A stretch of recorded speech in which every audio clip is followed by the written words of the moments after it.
Hey, this is Dr. Drew, and you were listening to This Life with Bob Forrest and Dr. Drew. Here we are.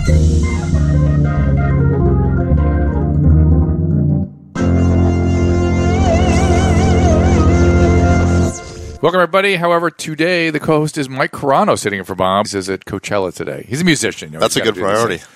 No, I should have worn a hat. I'd rather have needles poked in my eyes. I must tell you. Well, I know a guy that can make that happen. No, thank you.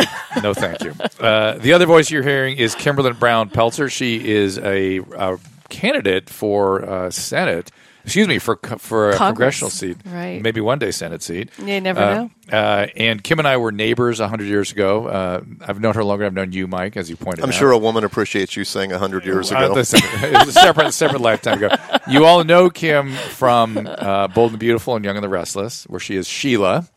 Right. And Sheila's sort of an evil character, right? A lot of the time. She's very evil. Right. Very evil. Right. What a stretch. I'm going to take a wild stab in the dark. Your character was evil. Well, but don't the evil ones sometimes turn good and then they go back to evil? No, my character's just always been evil. And it's fun. I get paid for that. Yeah. Well, can I ask you what years you were on? She's still on. I'm still on. I'm But still under contract to Bold and Didn't you take Beautiful. a break?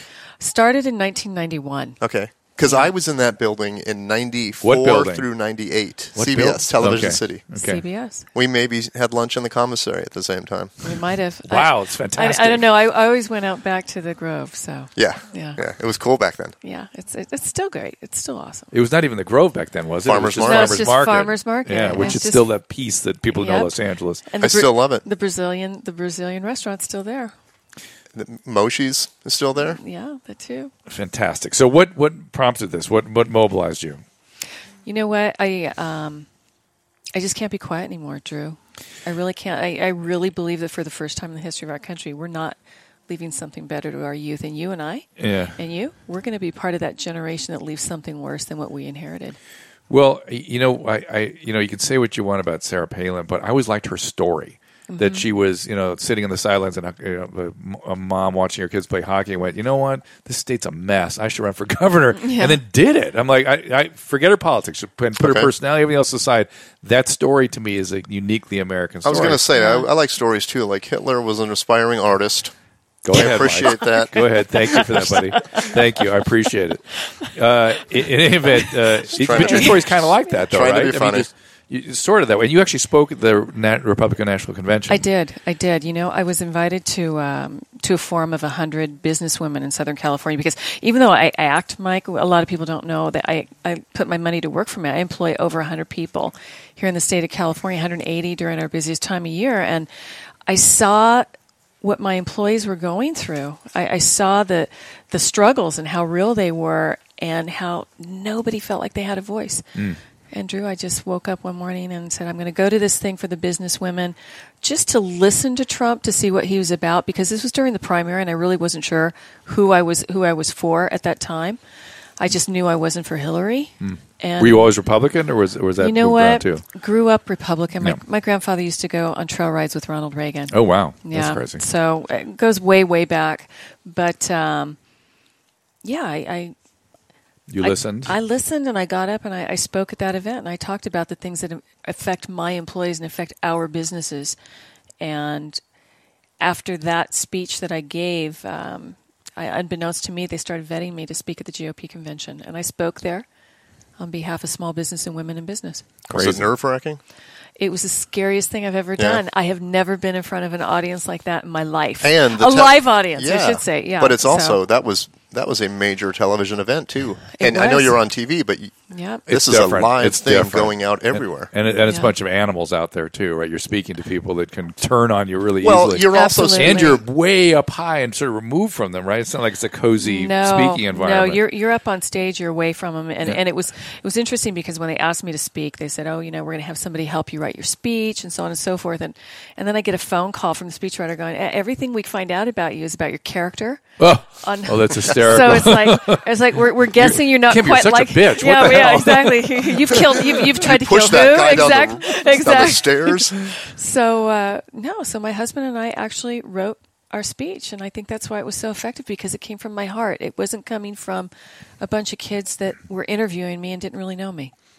Well, a lot of the issues, and this is, this podcast obviously is heard outside of California, but a lot of the stuff your employees, I'm sure, were struggling with were the result of this state's policies, which are just like, I've just looked around this state of California. I have to do a radio show on KBC every day, and I can't, it upsets me how broken down everything is. Forget the policies and the intent. It's just broken down. Well, it's across the board. It's with the traffic issues. It never stops. I mean, it's broken down. Like, what is government's fundamental responsibility? I don't know.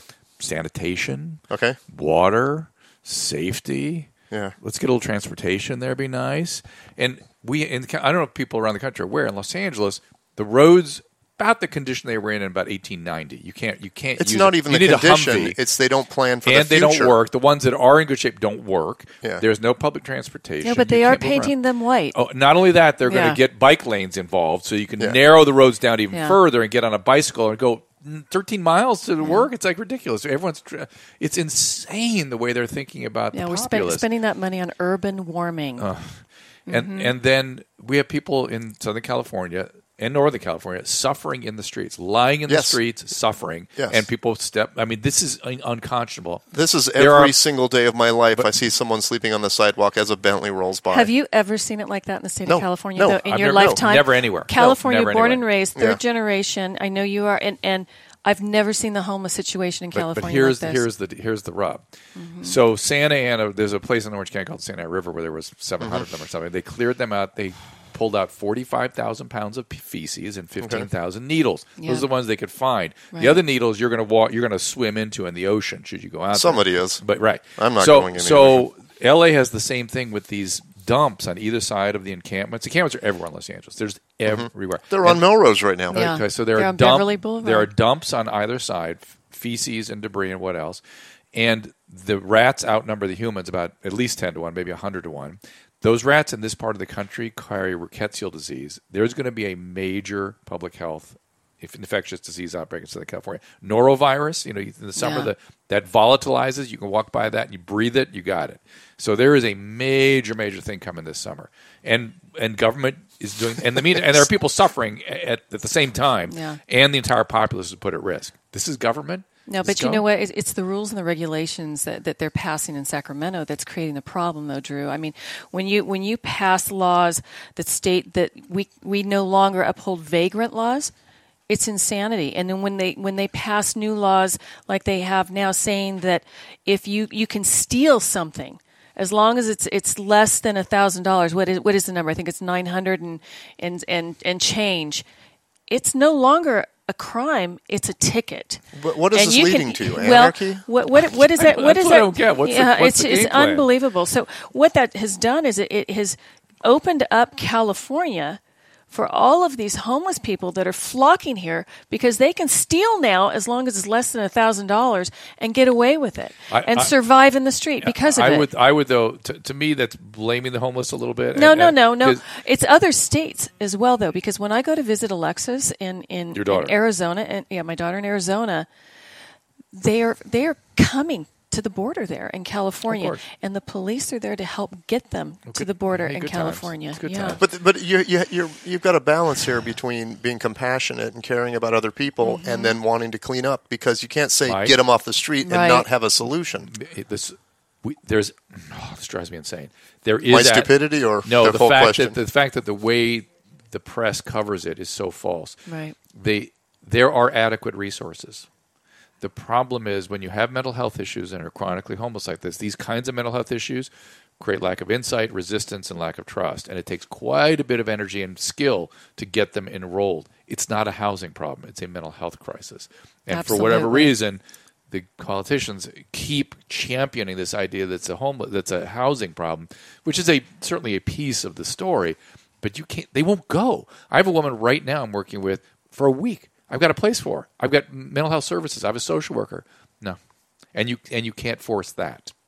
And it takes all this skill to get people in. That's what's hard. And then you've got a lot of people, though, Drew, like you're talking about with mental health issues that don't realize there's the help out there for them. But still, no, they don't want it. That's part of the deal. But because if you're a heroin addict on the street, and you don't want it, so you have to be able to push it, motivate it. You have to motivate the treatment. You can't do that now. So how do we prioritize what's important for government to do, and how do we push people to do that? Like a government, like yourself. Well, that I wish that the office I was running for, had issues that could actually deal with state issues. California has set themselves up for this, and everyone goes into government, I believe, with the best of intentions, but you've got to look at it like a business. If I make a business decision that's bad for my company, and it's going to cost me my business, I make changes to fix the problem. We have too many people in office that create rules, regulations, and they know that they don't work, and yet they don't want their name attached to something that has failed. Mm-hmm. They've got to get over that. It's just human nature, though. It's human nature. You don't want any. Oh, it wasn't my fault, and I get that. But you know what? We need good people that are willing to step up for the state of California and call a spade. Say, this is the problem, this is what we need to try and do something to fix it. And it's not just a state issue. I mean, when you look at the gun violence and things like that, there are laws in place already. They're simply not being adhered to. So why do we pass laws? Why do we pass laws if we're not gonna abide by them anyway? Why do we pass regulations if we're not going to type that name of that horribly ill person into a base that all government agencies can draw from?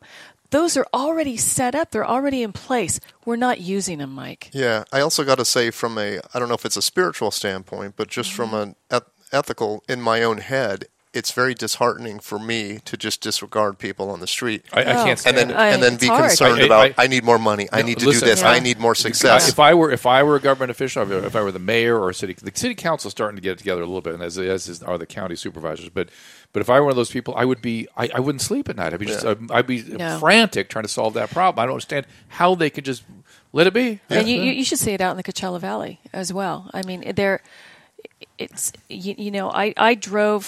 I drove recently out to the Salton Sea to show somebody the Salton Sea and the tent cities all along the freeway going out to Coachella. I've been to Salton Sea 15 times. It's heartbreaking. Why were you out there? I'm obsessed with places that are run down, and I don't know if it's a perverse sort of...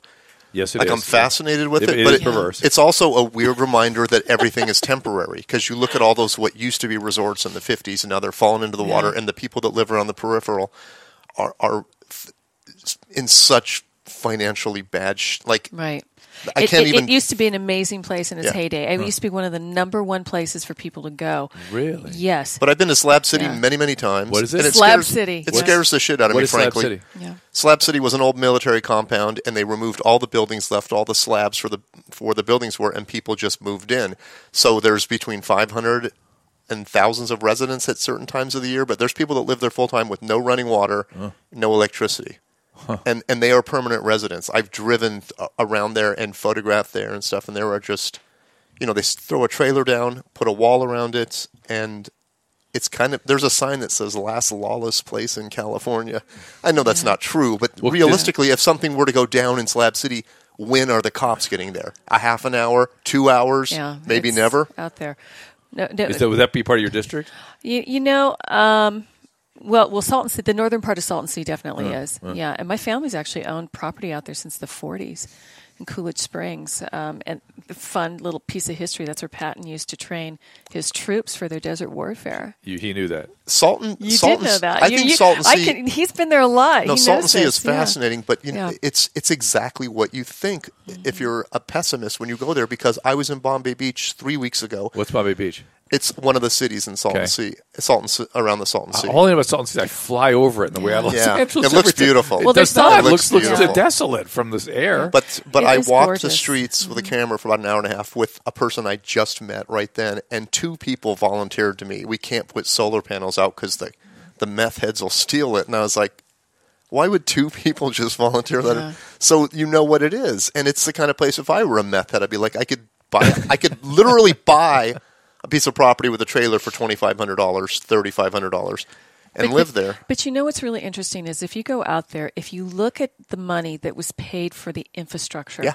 I mean, roads, curbs, sidewalks, slabs, everything else. Those were all taxpayer dollars that were put into the infrastructure there, and it's just been walked away from. Absolutely walked away from. But there is a reason it was walked away from. And what's the reason? It's that smell. Okay, well, that's another issue, though. You know, I've been to D.C. a few times now, obviously, since I'm running for office, and I was able to meet with the head of the Water Commission here in the state of California, and for a quarter of the cost of building that bullet train that is already billions over budget. You could do anything. You could go to the moon. But for a quarter of the cost, we'd have 10 new reservoirs in the state of California and fix the Salton Sea issue, which means that we would have solved our water issues in the state of California for generations to come. What is the Salton Sea issue? The Salton Sea issue is it's evaporated, and by the evaporation, the salinity has gone up. As a matter of fact, tilapia isn't expected to live in the lake after 2018. That's how bad it is. Well, don't they have? But they used to funnel fresh water to the lake, and they're not doing that any longer. Don't they have huge incidents of botulism every year when it gets hot and botulism? Hundreds of thousands of birds die and wash up onto the shores. Well, and fish you know what they're looking to do right now. Interesting enough, Gavin Newsom was out there, and they put a big, story in the paper, and he's showing some interest in it. But I've got to tell you what, we have politicians that show interest in it every election year. I can tell you if it was in Pelosi's backyard, it never would be where it's at today.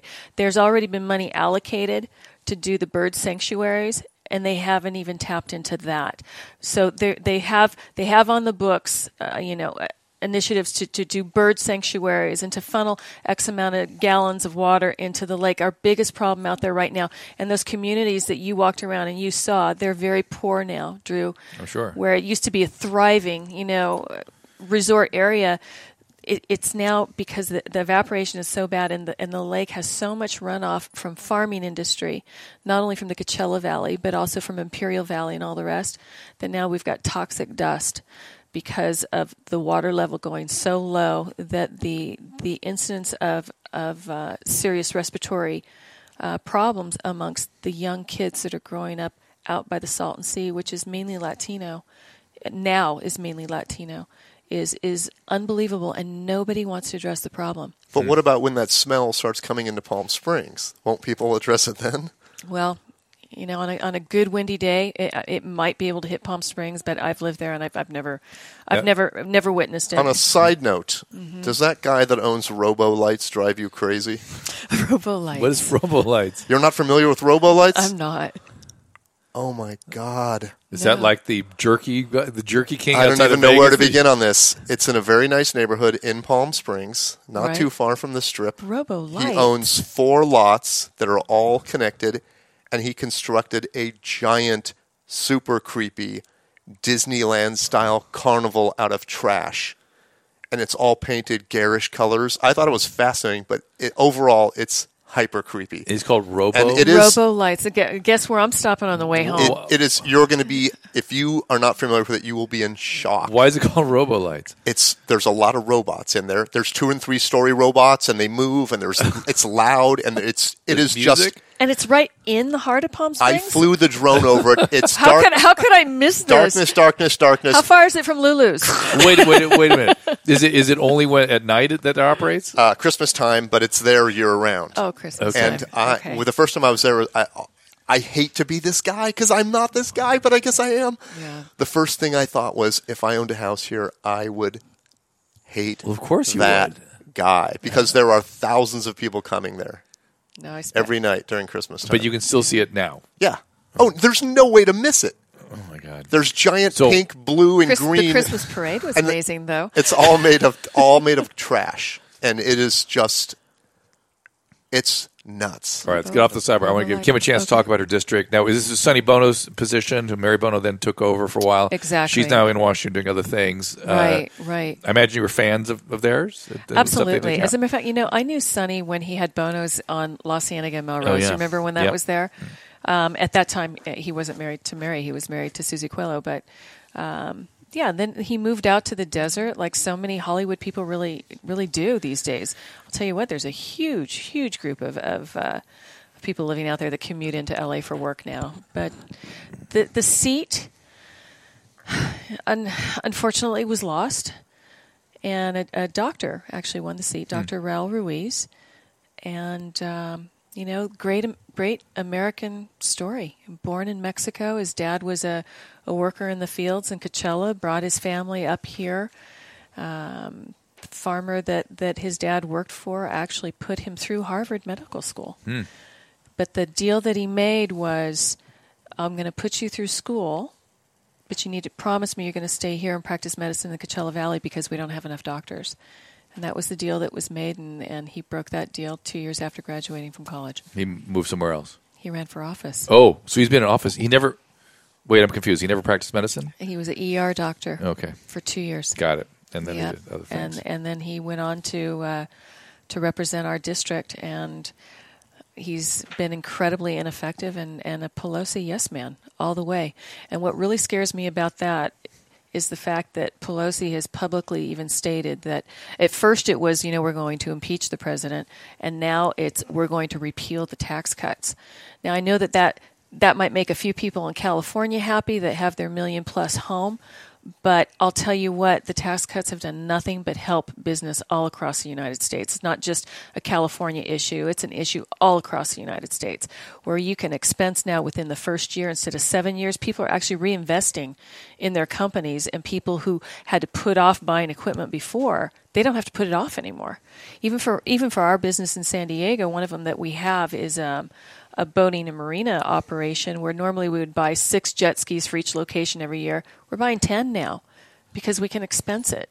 And it's really part of the reason you see this economy kicking up as fast as you have, because people now have the money to invest in their companies. You were asking earlier, why am I running? This is another reason why. Because you want to preserve these jobs. Preserve these jobs. I have my finger on the pulse of business. I absolutely know what they're going through and what the rules and regulations are doing to affect them. Can I ask you about your avocado farm? Yeah. Before you do, I think, do we have to take a break soon? Or we? 5 more minutes. Okay. 5 Avocado minutes? Farm. Okay. Avocado Farm. Yeah, how is there a benefit to having grown in California avocados? And as opposed to what? Is that a marketing benefit? Because I see avocados that came from Chile, maybe not Chile, but there was somewhere. I noticed on one of the avocados. They do have them from Chile. They have them from Mexico. They but have I mean, them from everywhere around the world. That's one of the things that NAFTA did. It opened up our borders for people to farm elsewhere, and not farm by the same standards that we're held to here in the United States. For instance, when it's time for me to pick my fruit, that's usually when Mexico floods the border, driving the pricing down for your American farmer. And it's not just avocados in the Coachella Valley. It's grapes. It's all of that. But a lot of your California farmers have also purchased properties now and are farming in Mexico because it's so much cheaper to do so. Because the labor is cheaper and the land is cheaper? Both. And What about the fertility of the soil? Is it exactly the same, or does it matter? It's not the same. It's absolutely not the same. You can get away with things in other countries that you can't get away with here in the United States. And that's got to change as well. I'm talking about dumping chemicals. You're talking about putting chemicals in the ground and all the rest. Yeah. Using water that's not clean. And that's why when you taste a beautiful Haas avocado from Fallbrook or Temecula, the flavor is so much better than anything you're getting from Mexico. Are avocados seasonal? They are.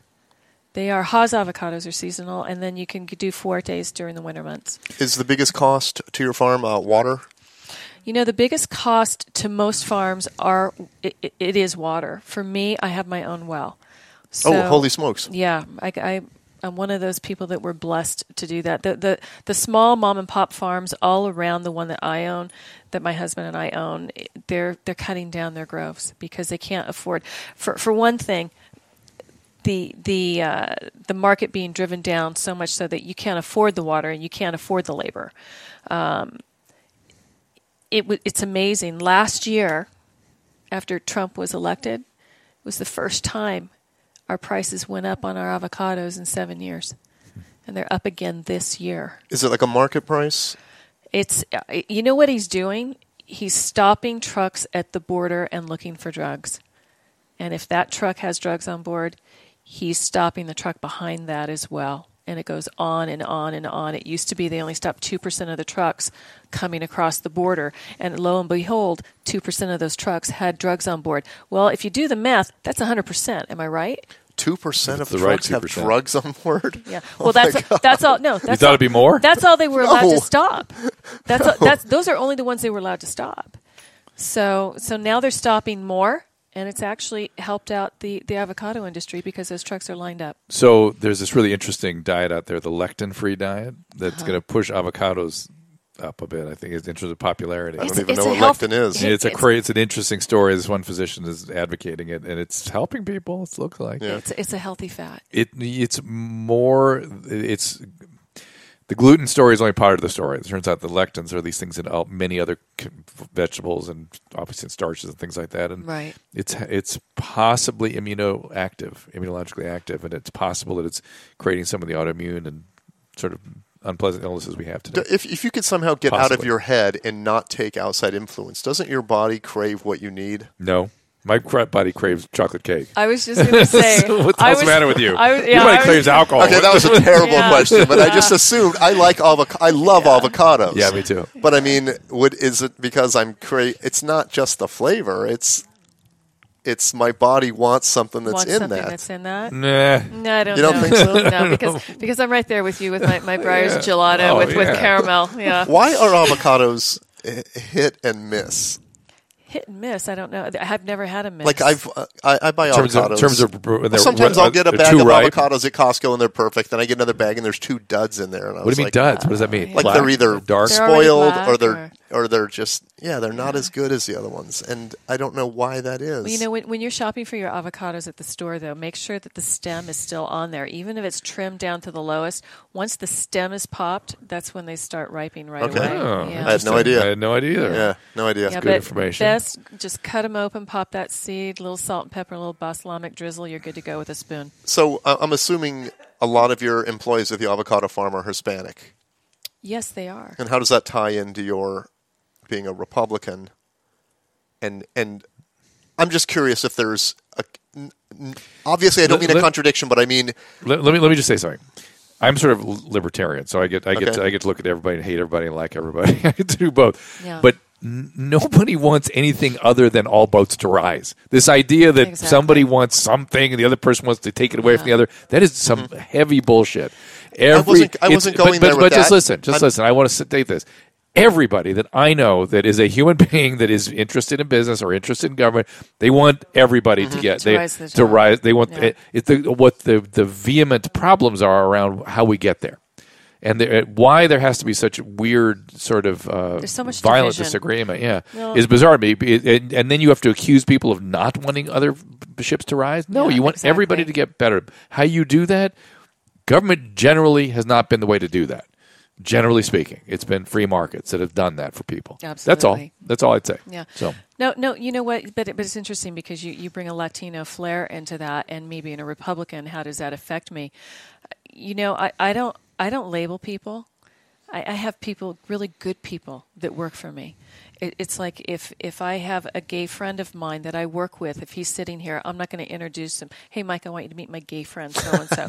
And I'm not going to say, hey, Mike, I want you to meet my African-American aunt. I'm not going to say, hey, Mike, I want you to meet my But you kind of know where I was going with that, right? Worker. I see where you're going with it. No, because everyone that works for me is legal. Yeah. And I make sure of that, and I hire grove managers that have papers on everybody because I truly believe that you have to come here the right way. But there's really also, believe that. In your district, there's probably a lot of illegals, just like there is in San Diego and where I live and all the places I've lived. Probably. And I'm in agreement with you. I think people should have to come here the right way. But do you feel like it's more of an uphill climb for you because you are a Republican and some people's perception is Republicans just want to build a wall and keep people out? Yeah, and you know what?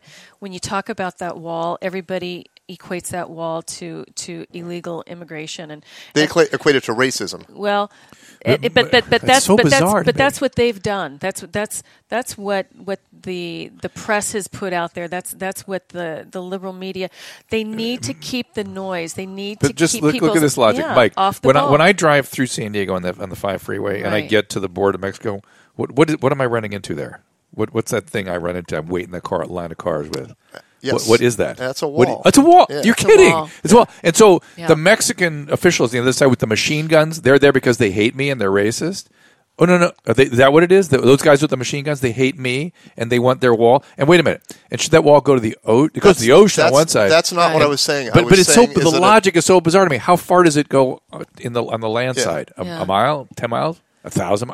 No, it's no, all a wall. No, but you know it's so bizarre but that we you know what, think of that. But what he's saying, Drew, is really pretty true. I mean, when you look at how the liberal media and how our liberal politicians No, they made it about hate. They make it about hate, and Yeah. they make it about Republicans. They make that wall about Republicans. Well, let me tell you this. Berkeley, one of the most liberal colleges in the United States, just did a recent poll on sanctuary states and cities. And 77% of Californians don't want sanctuary cities, sanctuary states. 4% of Latinos did not want sanctuary cities, sanctuary states. No, they're harmed by this. 60-something percent, 64 or plus percent of Democrats don't want sanctuary cities and sanctuary states. We already have visas that acknowledge the problems of these people that are afraid to come out of the dark to help the police with these prosecutions and such. But nobody even knows about the T visa and the U visa. They don't even know about them. Where if they come forward and they help the police. I just think they've taken people and they've separation. They've politicized something that should be manageable, and they're using Right. it to create power and political sort of But it's creating capital, it's and that drives creating me a crazy. lot of It's discontent. again in people suffering as a result. Yeah. It drives me But crazy. I think what you just said is that's a serious issue right there, because if there's a crime that happens in a poor part of town with a lot of Hispanics, maybe a bunch of them are hypothetically, let's say a lot of people didn't come here legally. Okay. They're not going to help the cops because they don't want to get deported. Well, but then that's a real issue that affects everybody. The cops tell you that doesn't matter so much because no one's allowed to ask about people's immigration status. We're not allowed to ask no, anymore either. I'm not even talking about asking. I'm saying the problem is they're not going to help. No, here's the problem. Other people, like if I get robbed, they're not going to testify against somebody because they don't want to get. But you know Mike, the what? problem is that guy goes back into their community. Yeah. That's the problem. But- So they're getting harmed by But this. what Mike's talking about is the person actually that's willing to come forward, Drew. And the thing is they don't know about the T and the U visas, and those visas provide those people with a 3-year. It's a 4-year visa if they help prosecute a case. And they automatically get that visa, and so does their immediate family. And after 3 years, they can actually apply for legal citizenship in our country. See, that to me is we need solutions like that. We need And to they get everybody naturalized. Let's get them all But in we here. have those on the books, Drew, and it's like what you were talking about earlier. And with mental health and all the rest, we have certain things in place. We simply don't put them into use. We don't feel so put them dumb. into action. I feel so dumb because Well, because I am you're- super gullible. You're and falling for the people that are using these I stories. just feel to like a make dumb power. guy that's Yeah. being played by, and I'm not just talking about Republicans or Democrats, by both sides constantly. Yes, and I can hear absolutely. something It and is it gets both in my sides. head and then Yeah. it eats away at me. Yeah. But Stand in the middle with me. It's wonderful. Yeah. Just You're in stay the middle? I'm You're in the middle? I'm libertarian. I hate everybody. I hate them all. I don't hate Kim. But it's easy for me. I just really am just like, ugh.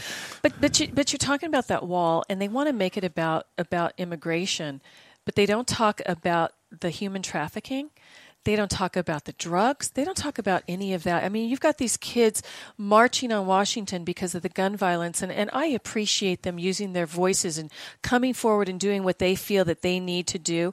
But where are the kids down on the border holding up pictures, literally photographs, of their friends that are already dead, their friends that are addicted, because of the drugs coming across the border? I can tell you my daughter is 24 years old, and she wouldn't be able to have enough hands to hold up her friends that she's lost since high school.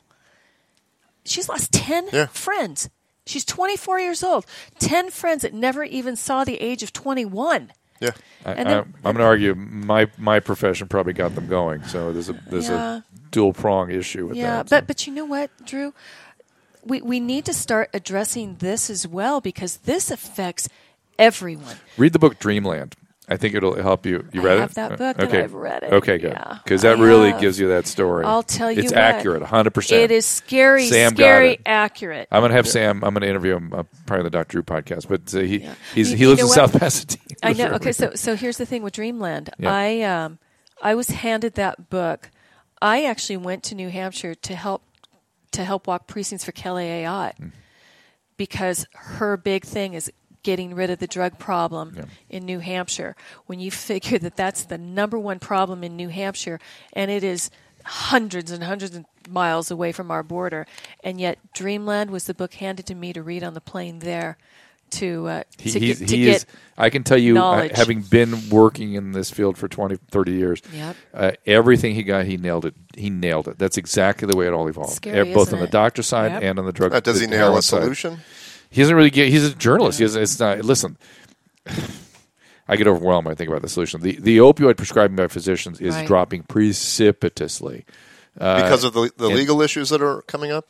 Yes. Well, yes, that and finally awareness too. But the heroin thing is still running out of control. We're going to talk a little bit about that, are we not? Yes. In the next segment with the doctor from Hazleton. Exactly. So it's a perfect place to stop. We'll take a little break. Kimberlin Brown, Kimberlin Peltzer, is the Sheila Carter, where she has been called one of the all-time great soap of supervillains. This is hysterical. This is hysterical. She is running. I would be proud of that. She is running for the 36th district. Is there a website or anything you want to refer people to while we're just... Absolutely. Go to KimberlinForCongress.com. Perfect. All right, we'll take a little break. Be right back. Thanks. I want to mention our friends at Bergamet Sport, a supplement that provides all the cardiovascular benefits of the original Bergamet, but with additional additives designed to aid athletes and those with active lifestyles. Bergamet Sport is recommended and used by professional and college athletes throughout the world, helps them improve stamina, reduce recovery time, and muscle inflammation. Bergamet Sport is Informed Sport certified, so athletes can feel confident that it's all natural and it has been banned substance tested. But even if you're not a pro athlete or just getting a workout once a week or so, Bergamet Sport is still worth a try. It can help you work out harder, recover easier, without worrying about being sore or tired the next day. I've used the products myself. I've recommended them to patients. We use them in our family. And I've done so just as physicians and cardiologists around the world have done. And Bergamet Plus is excellent for what's called non-alcoholic fatty liver disease, which has just passed all other forms of liver disease in terms of causing cirrhosis. So it's something that is a major health issue presently and needs to be paid attention to. For a limited time, our listeners can save 10% on their order by entering code DRDREW at checkout. That is DRDREW, all one word. Try Bergamet Sport for yourself. Visit bergamet.com. That is BERGAMET.com. Or just click the Bergamet banner at drdrew.com. All right, we're back. We're still here with Kimberlin Brown Peltzer, and now we're joined by Dr. Joseph Lee. He is medical director at Hazleton Betty Ford. Dr. Lee, Kimberlin is running for Congress in your district there, so that's the connection with you guys. Yes. Dr. Lee is a psychiatrist. He's also board certified in addiction medicine. He's written a book, Recovering My Kid, Parenting Young Adults in Treatment and Beyond. Check that out. Dr. Lee, welcome. Thanks for having me on. So just before you came on, we were starting to talk about the opioid issues, and we were touting a book called Dreamland, which really chronicles exactly how how our profession went off the rail with oral opioids and pain medication. And then the heroin distribution and how, it was actually one city in Mexico that was the major source of all the entrepreneurs that came up here and distributed the heroin all over the place. When you say your profession went off the rails, was that was an unintentional or lacking in knowledge, right? Well, okay. Dr. Lee, maybe we should start with that because I lived through that horrible couple decades. How do you see that when pain became the fifth vital sign? Yeah, well, pain did become the fifth vital sign, and things started to really go off the rail at that stage. But I think historically there were a number of other factors that people tend to discount. This happened long before pain as a fifth vital sign, and long before pharmaceutical company involvement. We had a medical system that stigmatized mental health and addiction issues for a while.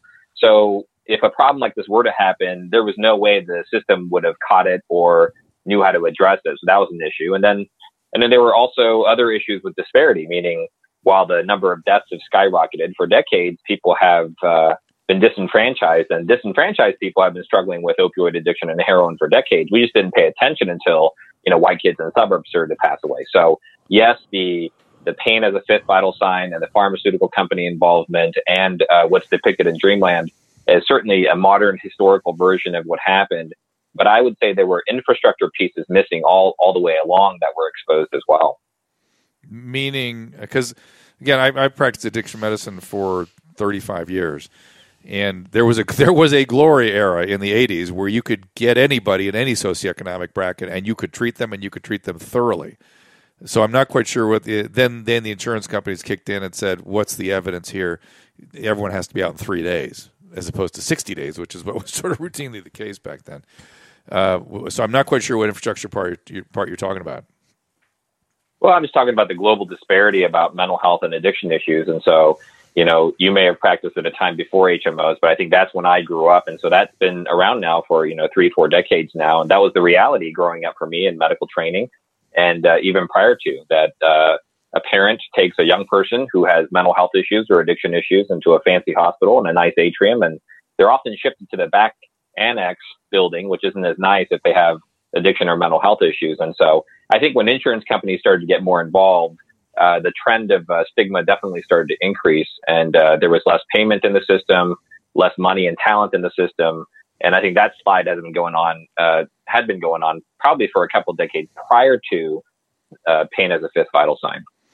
You see, I must have started practicing in a glory era where psychiatric hospitals were very posh, psychiatrists were thought of in high esteem. We'd been through the era of sort of stigmatization of mental health, and it was already becoming a understood that this was a brain problem, and it was the decade of the brain, if you remember, was the 90s, and that was all, things looked really positive. And you're right, the insurance companies were restricted it all down. We couldn't even do our job. When you say stigmatized, are you talking about how I know terms like loony bin and stuff like that? Yeah, mental health's always been stigma.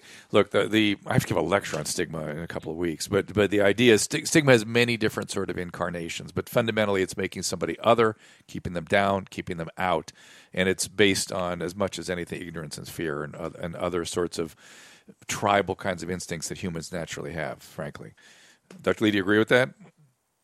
Yeah, and the footprints of that stigma are everywhere, and it's financially related. That's one way to track it. If you look at any hospital, the divisions that make money are procedural, and so they're not mental health and addiction driven, and that's also influenced by insurance companies. And so if you just kind of follow the money trail of which practices got preferred, even the kind of a mill kind of culture that medicine has turned into that also tends to dehumanize in some aspects and makes it difficult to treat addiction and mental health. So if you kind of follow the money priority trail, the footprints of stigma are everywhere. That is 100% true. Could money solve this problem? I think personally, I think innovation needs to. Well, first, go ahead, Dr. Lee, because there's a lot of answers to that question. Go ahead. Yeah.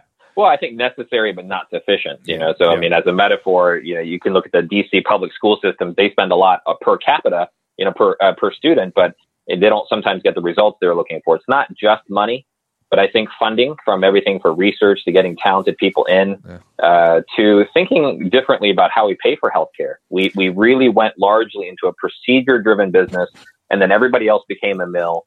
And I think that really accelerated the stigma, perhaps in inadvertent ways, but I think now we're working back. So, for example, when you're talking about the opioid crisis, one of the things that we know works are, health homes and case management and coaching, where people outside of any kind of CPT billing code in an office arranges, coordinates care, talks to family members, really does holistic practice. But in our procedure-driven world, that kind of stuff is nonsense. It makes no sense, and there's no way to get reimbursed for that kind of stuff. You're so right. And so the lingering aspects of stigma are still present. But hang on a second. I don't know if you're aware, Dr. Lee, but John Kelly out of Harvard and Heath Humphreys up at Stanford are about to publish a Cochrane review that will show that a free service does as well or better than a lot of the fancy services we provide. And I'm talking about mutual aid societies, that we need to push very hard on other levels of efficiency of care that we can provide. I understand. So I think innovation, Mike, to answer your question, That's from my because perspective, the money isn't there, though, right? there's no money for that. But like if he had an endless supply of money to wouldn't open a solve it. 10,000, Wouldn't solve it. that's what I'm asking. Because first of all, there's a lot of reasons why not. But addicts, they But forcing I them mean, into at his treatment. facility, It's if he could open 10,000 rooms and hire the best people in the world It would to help. work there, It would help. would that be a cure-all for No. anybody that wanted to ship someone there? It would and- help. The shipping someone there. Yeah, part but is let where me give you it some. won't work. There's some real world examples there, and we've done research with John Kelly about AA and other things, and so we're proud to know him and have partnered with him before. I've had conversations with him about treatment, and I think philosophically we're aligned there. But if you look at, say, a state funded treatment system, and they're doing like an outpatient clinic, well, the resources are really tight, and what that means is, on the research angle, on the white ivory tower of academia, they want them to do cognitive behavioral therapy and motivational interviewing training, contingency management, medications, but that costs money to train. And you have these poorly resourced outfits that are trying to adopt practice. And then a lot of academics are like, people are resistant towards adopting evidence-based practice. That's not true. There just isn't money in the infrastructure to do research and development. You are singing the right tune, man. You know what, though? You mentioned something earlier, Drew, as far as, the treatment programs used to be a 60-day program. Yeah. What does insurance cover today? It's 3 days if you're lucky. 3 And mostly days if you're outpatient, lucky. if you no inpatient. And I used to I had some of those crazy conversations in the world when the HMO started coming in and the restricted services. It was just crazy. I had one point where I said to a guy, a physician reviewer, administrator, and I said, look, you keep sending these alcoholics in. You require them to be out in 2 days. It's demoralizing my staff. You name your price, and I will deploy my staff and treat them for as long as it's necessary to get a good to properly treat this person. Right. And he went, no, I just want a 2-day detox. And I went, that's crazy. He goes, yeah, I want a 1-day work week. Here's the answer. He said these words to me. I'll never forget them. He said, look, if they go out and they drink again, of course they will. But if they do that 3 times, then they'll lose their job. Then they're no longer my concern.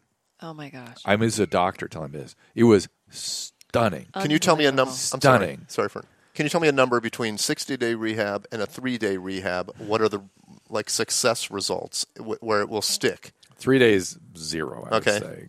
Unless unless you follow with a lot of other things. It doesn't have to be inpatient, comprehensive care. Is there something about 2 months that shifts your brain? Yes, somewhat, and it depends on the drug, and it depends on what else is going on with that individual.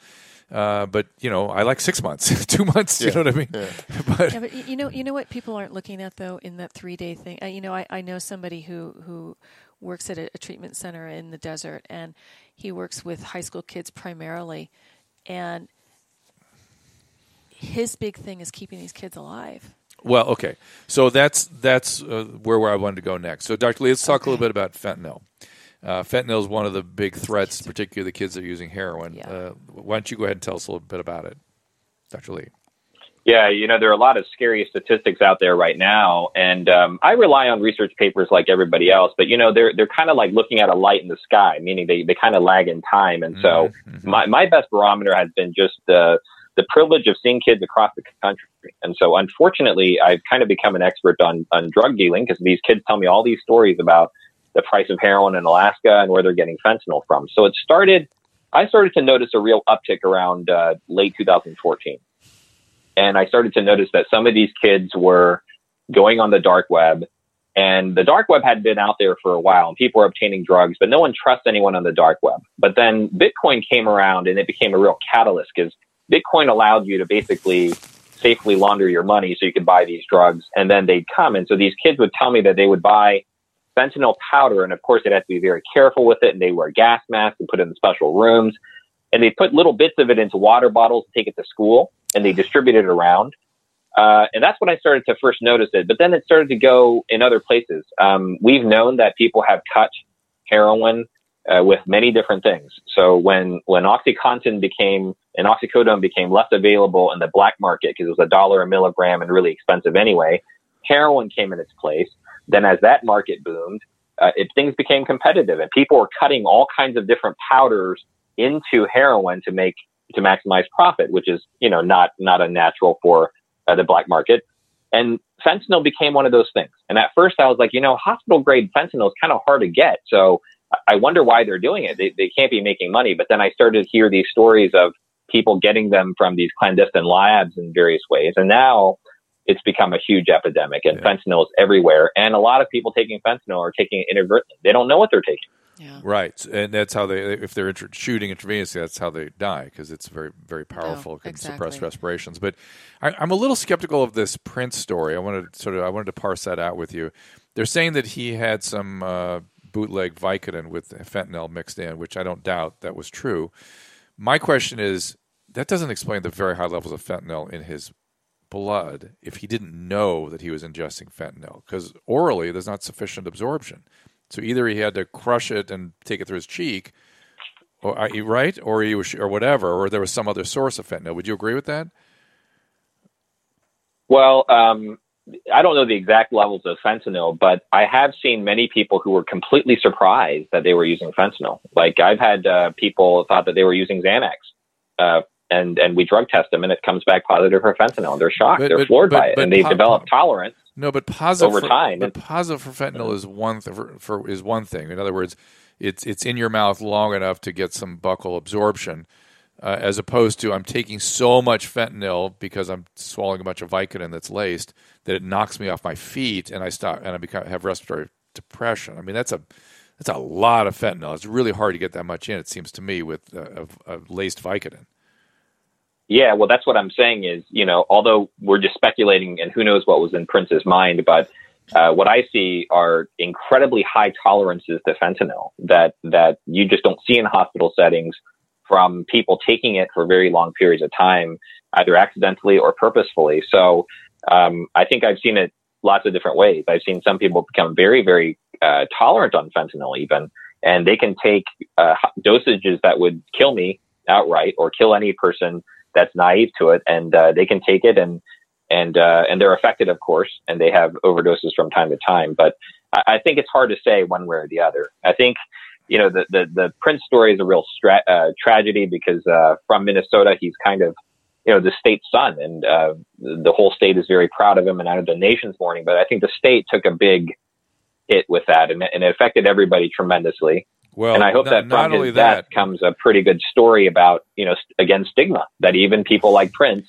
that everybody kind of revered, can succumb to substance use. Look, not only that is, don't get special care. If you have substance problems, get care, get proper care, get standard care. He was 20 minutes away from a Hazelden treatment center. 20 minutes away. They could have thrown him in the car, taken him to Hazelden, and that Prince would be sober and well today, in all probability. And that's this incredible. Well, this a lot better than me, Dr. Drew. Yeah. I mean, because you treat individuals who have political, economic, or celebrity power, and they have their own gravity, and they bend reality around them, and they surround themselves with people that may not be healthy, but don't say no to them, and we see that all too often. Well, my problem is that our profession complies with it, is duplicitous in it, and it makes me nuts. It makes me absolutely nuts.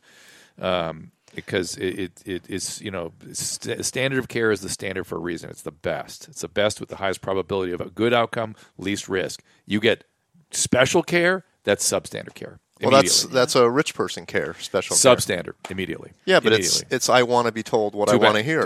Substandard. Right? Yeah, that's not standard. Okay, I think one of the great issues with Prince's death is that we don't view it as, look, this can happen to anybody. We just went, oh no, he's dead. Like most people don't go, wait, he was taking drugs and he died? Like most people don't think that. Really? They understand it, but I don't go, oh shoot, if Prince can die.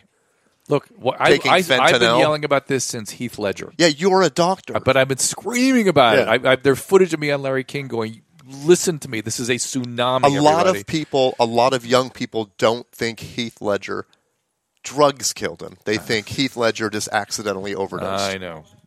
It's not I need to be careful what I'm doing because look at that.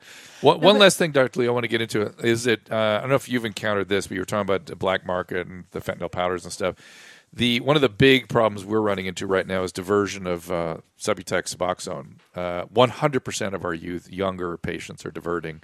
and selling it. There's a gigantic black market out there. What do you mean by that to a layman like me? They're selling it to buy heroin. They're taking their prescription drugs and selling it. Yeah. Okay. And then they use what remains to sort of get them detoxed intermittently. Are you saying I should stop selling it? Stop selling Sebidex, please. Stop selling it right now. Are you seeing that? Are you seeing that in your practice? It all depends on how you do it. I think there are a lot of people in the Suboxone industry that don't work with insurance companies and kind of have a cash-only business. And one of the problems of these kinds of businesses is they don't have, again, the infrastructure to do urine drug screens or the kind of other therapeutic supports that are necessary. And so you see some prescribing going on that, from a harm reduction standpoint, can prevent overdoses, but there may not be a good tracking of where things are going. And so we do see diversion, but in our system, not very much, actually.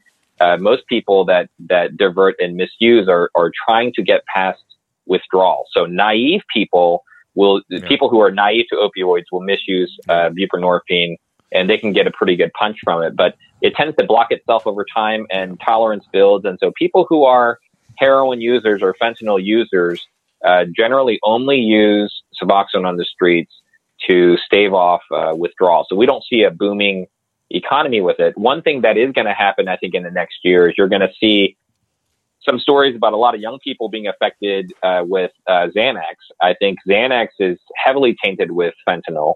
And the reason that young people are the target of Xanax is because it's so cheap. People, again, through the dark web or other sites, are buying it for $0.25 a bar, and then they're selling it on the streets for $2 to $5 a bar. So it's pretty affordable even for high school kids. And I can't tell you the number of kids that are taking benzodiazepines and then they kind of get on the fentanyl wagon that way accidentally.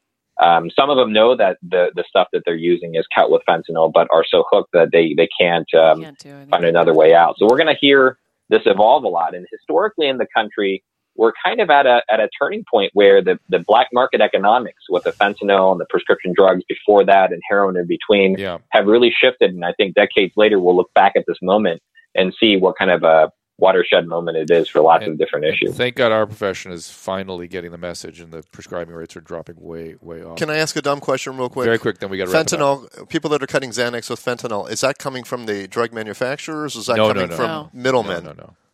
No, when they China. Yeah, most of it is amateur stuff. It's you can buy pill presses online, and a lot of people are making the pill presses. Organized crime now is kind of bypassing the dark web and now just going and finding connections to these labs, and they're able to get things. And I don't know how they're making it. I can't believe you just said that, because why? Yeah, some of the people I see are using pill presses. Some people use powder. There's so many different ways to use fentanyl, and it's very discreet. So we see people using it, and then we see a lot of people who don't think they're using fentanyl because they're scared of it, because they hear the news and they think they're using something else. They think they're using MDMA. They think they're using cocaine. They think they're using, pain medications from a doctor's office. And so we see this all too common, that they're fooled by some contaminant, and that contaminant ends up being fentanyl. Kim, what did you say? Well, this is great to talk about all of this and to talk about Prince and everything else, but we really need to bring to light the kids that aren't getting help, that want to commit suicide to get away from this, Drew. Oh yeah. And all of, I know everything that we're talking about is bringing to the forefront and educating, but what we're not talking about are those kids that are so desperate to lead that normal life again, but because of that 3 days of treatment that you're talking about, or that 1 week of treatment that they're talking about, it's like my friend Jonathan, who says, I just pray to God I can get through to that kid in that 1 week to save his life or her life. Yeah.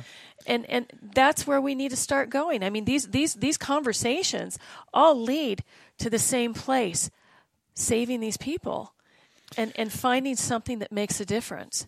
Well, it's a complex issue. It's incredibly complex. And there's debate about how to do it, and Dr. Lee was kind of alluding to that. And, exactly. And I think what Hazelden does, which is they use Suboxone where appropriate. They have multiple disciplines available, but it takes time and effort, and it's very labor intensive. And it takes money.